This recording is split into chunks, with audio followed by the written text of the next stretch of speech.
Family, అందరూ ఎలా ఉన్నారు? వీకెండ్ వచ్చిందంటే మనకందరికీ ఏదో ఒక ప్లాన్స్ ఉంటాయి. అలానే మేము కూడా చాలా రోజుల నుంచి వెళ్ళాలనుకుంటూ డిలే అవుతున్న ద గర్ల్ ఫ్రెండ్ మూవీకి స్టార్ట్ అయిపోయాం. జీపీఆర్ మల్టీప్లెక్స్లో ద గర్ల్ ఫ్రెండ్ మూవీకి వెళ్తున్నాం. So the girl friend movie అందరూ చాలా బాగుందన్నారు. సో ఎలా ఉంటుందో నాకు కూడా చూడాలని ఉంది. సో అందుకే స్టార్ట్ అయిపోయాము. సో చూసారుగా ట్రాఫిక్ ఎలా ఉందో. అందరూ బెంగళూరు ట్రాఫిక్ గురించి మాట్లాడతారు, కానీ హైదరాబాద్ ట్రాఫిక్ చూడాలంటే ఖచ్చితంగా వీకెండ్ బయటికి రావాల్సిందే. చూడండి మీరే ఎంత ట్రాఫిక్ ఉందో. సో వెళ్ళే దారిలో మనకి బ్రహ్మ అండ్ మల్లికార్జున థియేటర్స్ వస్తాయి. మీకు మాస్ మూవీస్కి అలాగే ఫ్యాన్ షోకి చాలా ఫేమస్. సో ఇలా అన్నీ దాటుకొని ట్రాఫిక్ తప్పించుకొని మనం అట్ లాస్ట్ ఫైనలీ జీపీఆర్కి అయితే రీచ్ అయిపోయాము.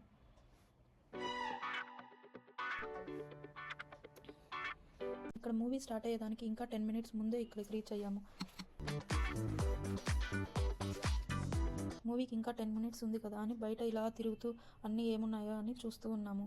సో ఫైనల్గా స్క్రీన్ 1 దగ్గరికి వెళ్ళిపోయాము. మాకు టికెట్లో స్క్రీన్ 1 అని ఇచ్చారు. సో స్క్రీన్ 1 దగ్గరికి వెళ్తే మూవీ చేంజ్ చేసాము. ఇప్పుడు స్క్రీన్ 3 అన్నారు.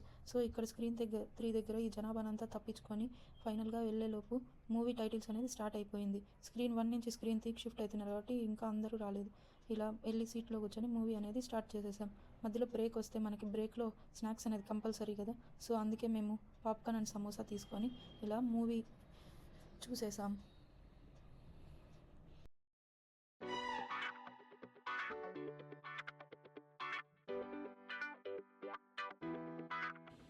సో తర్వాత డిన్నర్ కోసం శ్రీతత్వ రెస్టారెంట్కి వెళ్ళాం. ఇది ప్యూర్ వెజ్ రెస్టారెంట్. కార్తీక మాసం కదా, సో ప్యూర్ వెజ్. ఇక్కడ ambience, cleanliness, everything is good. But food అనేది మన ఎక్స్పెక్టేషన్కి రీచ్ అయ్యేంత లేదు. సో వెజ్ ఫుడ్ కదా, ఇంకా అలానే ఉంటుంది. సో తినేసి అక్కడ నుంచి జ్యూస్ తాగి డైరెక్ట్గా ఇంటికి అనేది స్టార్ట్ అయిపోయాం. Bye, love you all. Like, share and subscribe.